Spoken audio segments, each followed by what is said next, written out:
Thank you, Nina Enrique. Good evening, everyone. I'm Alma Angeles for NET25 World News. On tonight's headlines. Tonight, Southern California is under siege by a series of raging wildfires.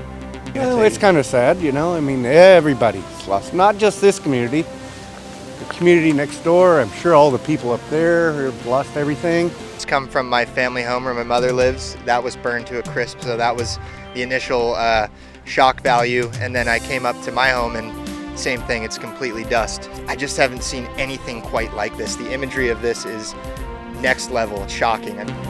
We'll have the latest on the devastation. And the news starts now.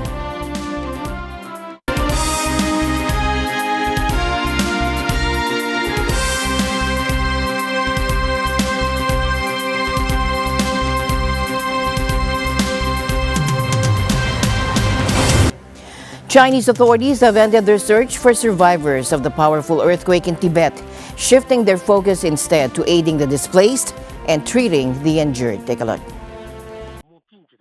Chinese officials ended the search for survivors of Tibet's 6.8 magnitude earthquake on Wednesday, one day after the tremor. They say they're shifting focus to relocating the displaced and treating the injured after pulling a reported 407 people from the rubble. Authorities say they have moved more than 45,000 people to shelters. The odds of survival were always slim in the high-altitude epicenter at the foot of the Himalayas.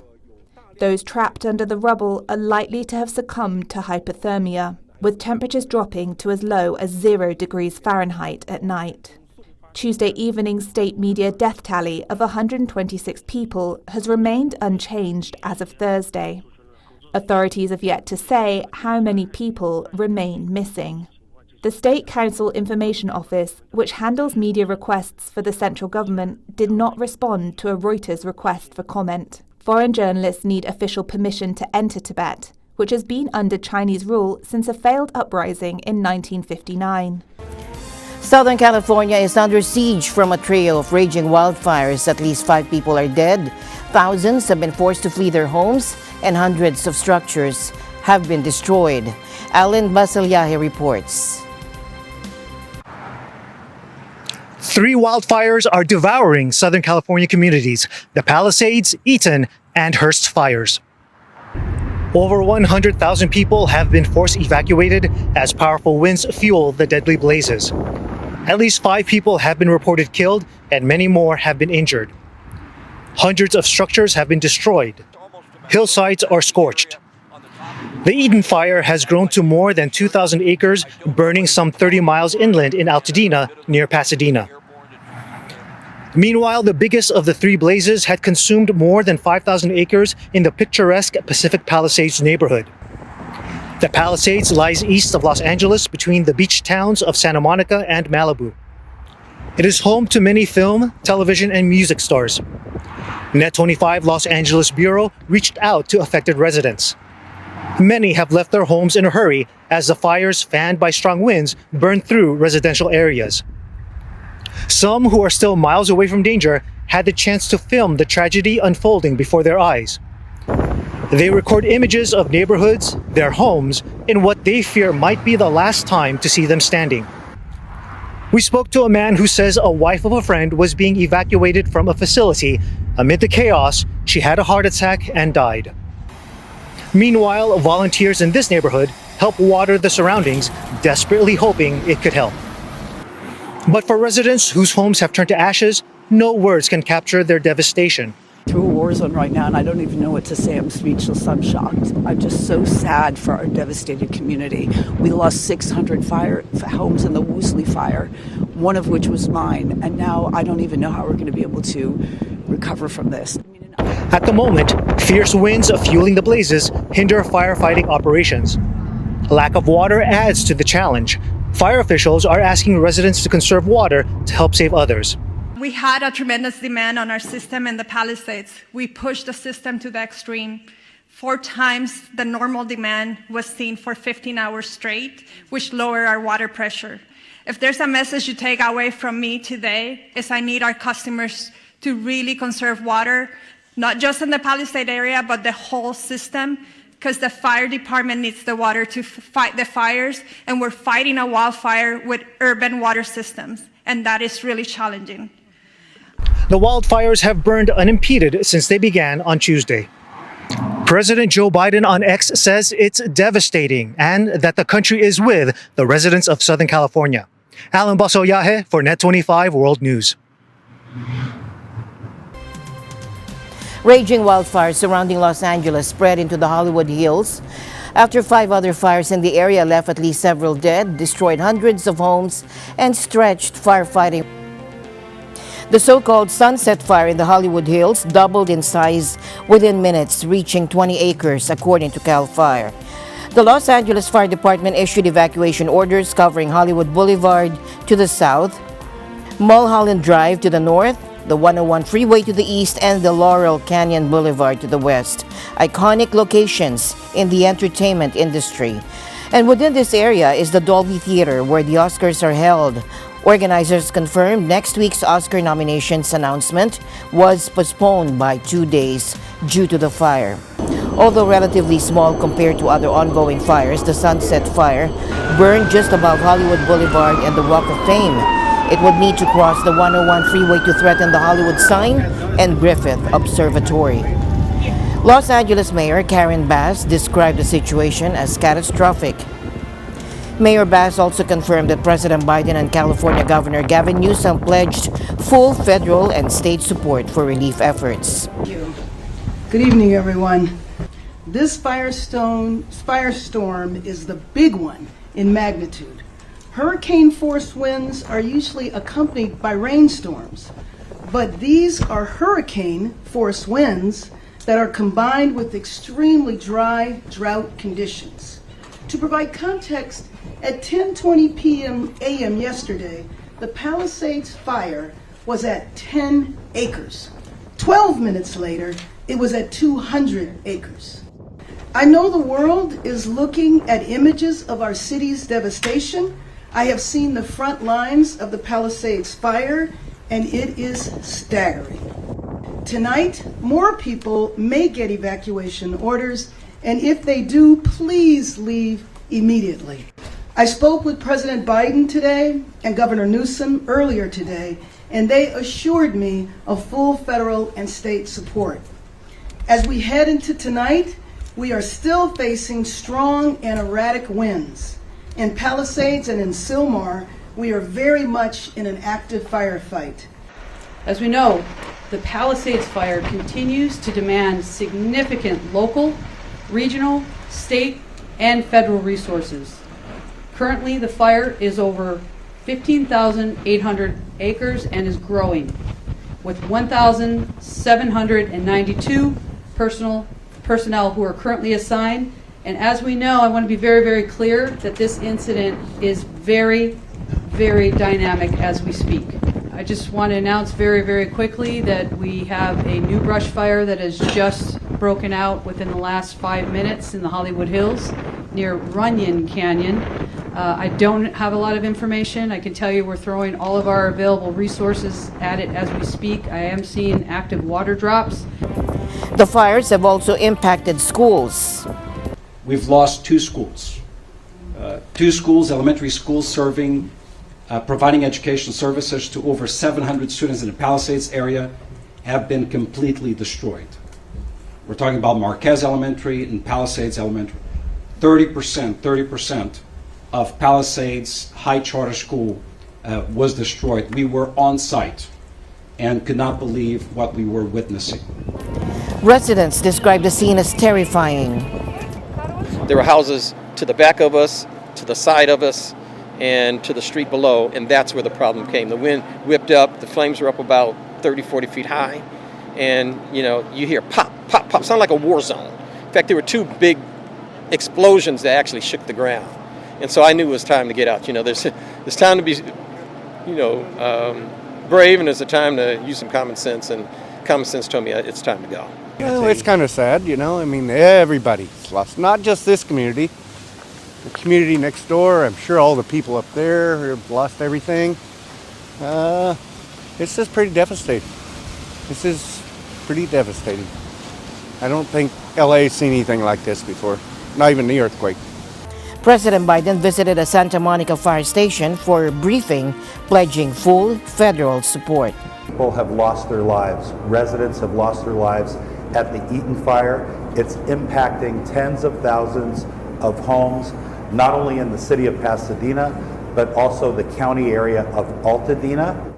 U.S. President-elect Donald Trump also commented on the fires, calling the situation a true tragedy and criticizing California's conservation policies, claiming water shortages in fire hydrants worsened the crisis. Yeah, so the firefighters they've been really, really good to us, and they're under-resourced here because they're sending a lot of their troops to the front line. But here they only have 2 engines for this whole neighborhood, and they're out of water. They ran out of water from the lines here. Well, it's very sad because I've been trying to get Gavin Newsom to allow water to come. You'd have tremendous water up there. They send it out to the Pacific because they're trying to protect a tiny little fish, which is in other areas, by the way, called the smelt. And for the sake of the smelt, they have no water. They had no water in the fire hydrants today in Los Angeles. It was a terrible thing. And we're going to get that done. It's going to finally be done. I got it done from the federal side, and he didn't want to sign it, but it's not going to happen again like that. It's a mistake of the governor, and you could say the administration. They don't have any water. They didn't have water in the fire hydrants. They don't have water. And yet they have it. The water comes from, you know where? Up north. And it comes down at levels, they get millions and millions of barrels of gallons of water that they have, and they send it out into the Pacific. For the Pacific, it's like a drop, it's nothing. But for California, it would take care of the whole state. So what's happened is a tragedy, and the governor has not done a good job. With that being said, I got along well with him. When he was governor, we worked together very well, and we would work together. I guess it looks like we're going to be the one having to rebuild it. The National Weather Service warned that high winds and dry conditions could continue to fuel the fires. Well, the first thing is it's January and we've not had any rain in Los Angeles. Officially 0.16 inches in downtown Los Angeles. It's the second driest spell going all the way back to last May as far as precip goes. So normally by this time, it only takes about 2 to 3 inches of rain for us to consider it's low fire season, and we just haven't had that yet. You can't point at one event and say, this was the one that was climate change, but certain patterns do emerge over time, and some of the things that we've talked about are extended heat waves or extended droughts, and the fact that we've seen literally essentially no rain here so far this winter could be an indication of that. I would say it is somewhat surprising to have, such a devastating event in January. I think it's no surprise that we basically have a year-round fire season in California. However, such a destruction on this scale is not often seen in the month of January. The obvious impact of climate change in this situation is that the average number of days per year where the vegetation is very available for fire has doubled since the 80s. So the fire season has been growing longer and longer in California.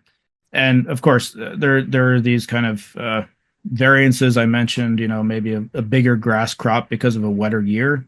On the other hand, you also have compounding drought conditions, which has been increasingly a factor across the state of California over the last few decades. Warmer or drier winters, and followed by hotter and drier summers. And eventually you have a compounding effect where you do see, much more extreme fire behavior at different times of the year that you wouldn't have, whether it's in December or January. One of the really dangerous effects of the Santa Ana winds is this drying effect, and it dries the vegetation out. The vegetation becomes the most dry at any point during the year during a Santa Ana wind event, and the the moisture content within the fuel, and fuel meaning the vegetation, the moisture content, which is expressed in a percent, goes down to single digits. And so this means that the fuel itself becomes extremely available for fire. and can catch and carry fire very quickly. Japan is bracing for a significant winter storm with heavy snowfall expected across wider areas of the country, particularly along the Sea of Japan coast.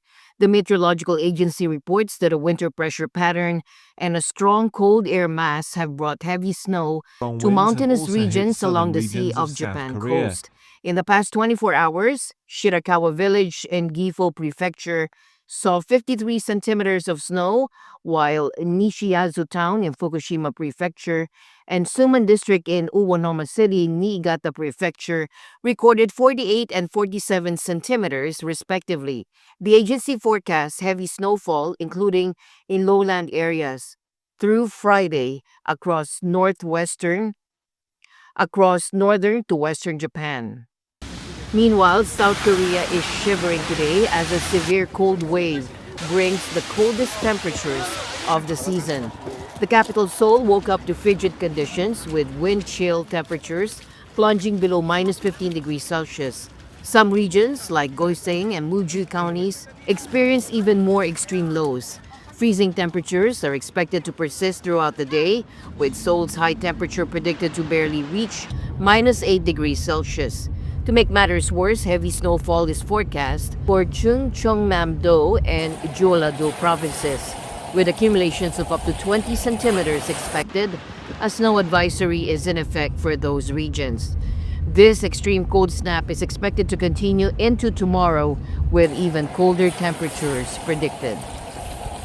Across the U.S. are still dealing with the aftermath of this brutal cold snap.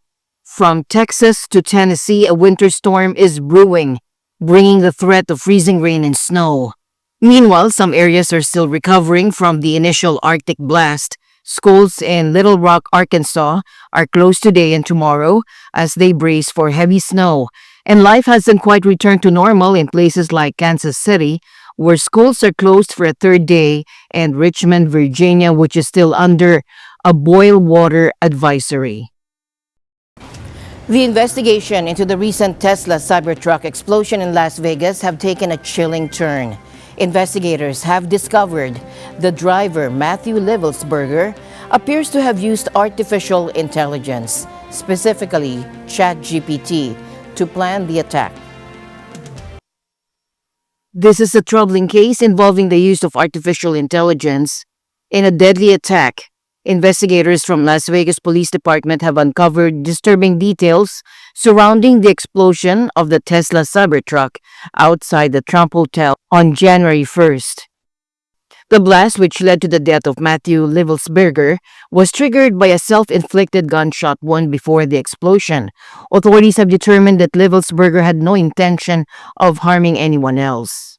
We also have clear evidence in this case now that the suspect used ChatGPT, artificial intelligence, to help plan his attack. But he basically starts using ChatGPT, which is a generative AI, to be able to get information on how to conduct this particular plot. So ultimately, you'll see that he looks at trying to figure out the amount of explosives needed in order to conduct the explosion he was looking to cause. He also talks about, in the next set of questions, you'll see he's trying to figure out where to buy fireworks and how much of it to buy. He looks at the equivalence of those fireworks and how they compare to TNT and other types of explosive material. On this next set of questions, there's a focus on the velocity of the bullet fired from the firearm and determining whether that would ignite the explosives. This is an important component. The investigation has revealed that Levelsberger made extensive use of ChatGPT to gather information about explosives and firearms. Authorities have yet to reveal the specific answers ChatGPT provided to his inquiries, but both the FBI and Pentagon have been alerted. There's growing concern that this incident could inspire others to use AI for malicious purposes. We knew that AI was going to change the game at some point or another in really all of our lives.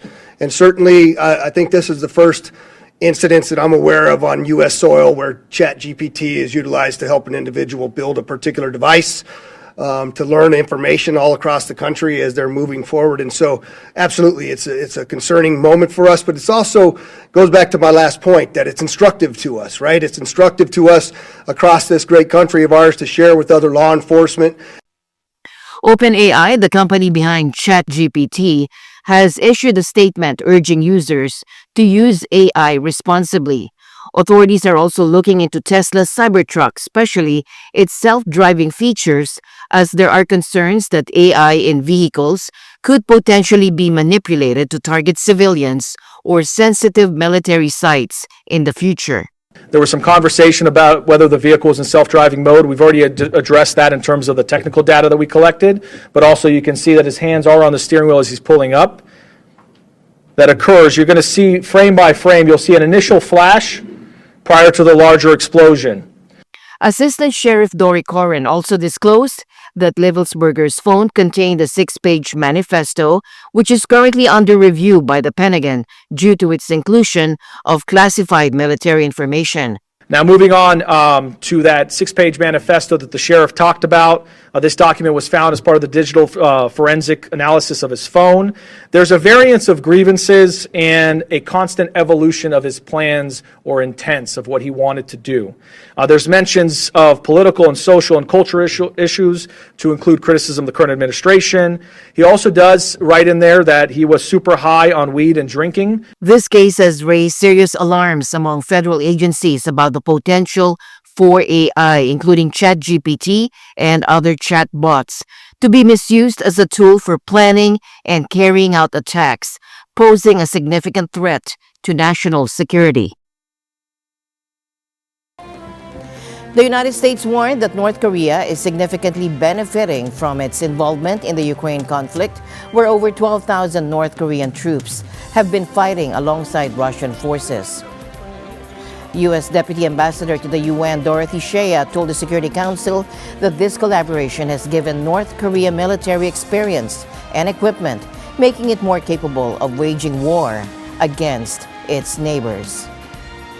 Since December of 2024, we have seen DPRK troops join in the fighting in Kursk, marking the first time they have participated in large-scale ground combat operations in more than 70 years, and the first time they have done so outside the Korean Peninsula.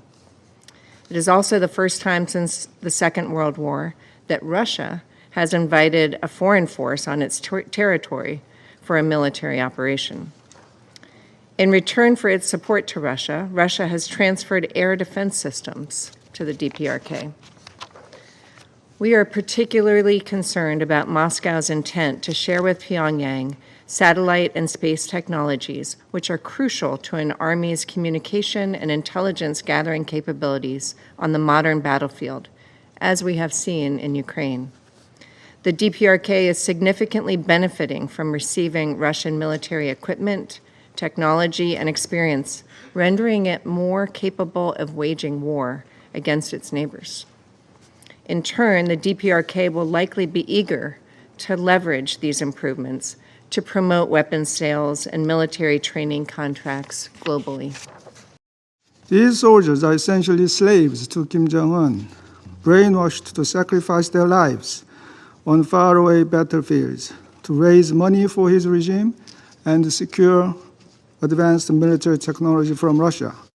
Meanwhile, North Korea's UN Ambassador Kim Song defended the country's missile test, claiming it was for defense purposes and accusing the U.S. of hypocrisy. Even today, when the civilian death toll exceeded 45,000 in Gaza, the United States embellished Israel's nefarious mass killing atrocity as the right to self-defense, arousing public indignation of the international community. Meanwhile, it takes the issue with legitimate exercise of the right to self-defense of the DPRK. The statement of the outgoing U.S. Secretary of State on the transfer to the DPRK of Russian satellite and space technologies made by him during a visit to Seoul on the 6th of January, and which was repeated today by a number of delegations, is wholly unsubstantiated. Such statements are the latest example of baseless conjecture, which is geared towards smearing bilateral cooperation between the Russian Federation and the friendly nation of the DPRK. And the news continues here on NET25. We'll be right back. Stay tuned.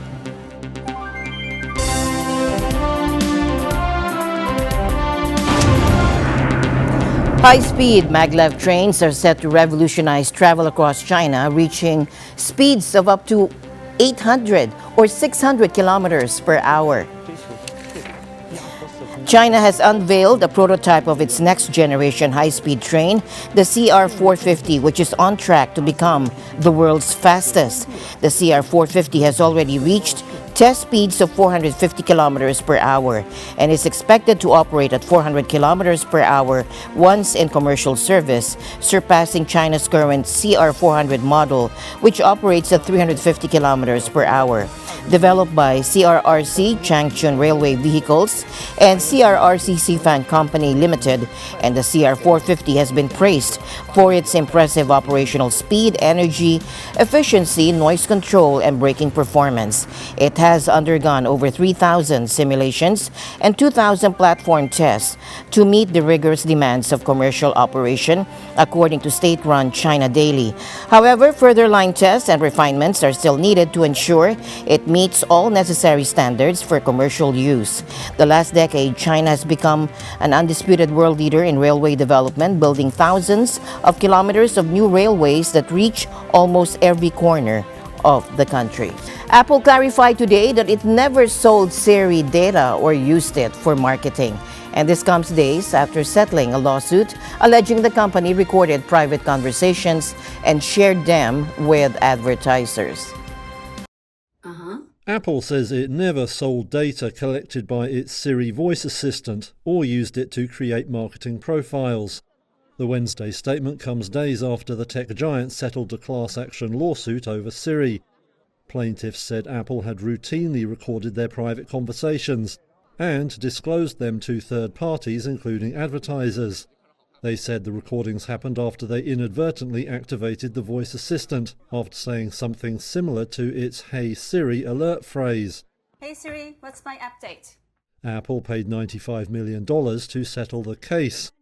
Many social media users took that as an admission of guilt, but the company has consistently denied the allegations. In its new statement, the iPhone maker said it had never sold Siri data to anyone for any purpose. It said it never retained audio recordings, unless users explicitly opted to allow that. I respect your privacy and only listen when you're talking to me. Even then, Apple says the recordings were only used to help improve Siri. A similar lawsuit on behalf of users of Google's voice assistant is pending in California. The plaintiffs there are represented by the same lawyers as in the Apple case. Want to turn your favorite book into an audio book? South Korea's Wongjin Think Big has the solution with its new AI-powered platform, Book Story. Take a look. A company in South Korea is digitizing books in real time using artificial intelligence to provide an immersive reading experience. Wongjin Think Big says its new platform, Book Story, scans a book, detects its contents, and then converts it into an audio or text version instantly. Rachel Son, an employee of Wongjin Think Big, says the application also uses AI to translate books into various languages. In our reading mode, we were able to put the scanned book under the camera. Once the book is detected, we were able to flip to any kind of page and it's able to automatically read the book back to you. Book Story can also generate a song about the book using the song mode. The company won a CES 2025 Best Innovation Award. Zainab Hassan Ali tested the product at the tech event. Like with everything, it's not about whether something is good or bad, it's about the way you use it. And this is a very positive way in using AI. Book Story will be available for purchase in March 2025. And with that, we end tonight's broadcast. For everyone here on NET25, I'm Alma Angeles. Thank you all for joining us. Good night.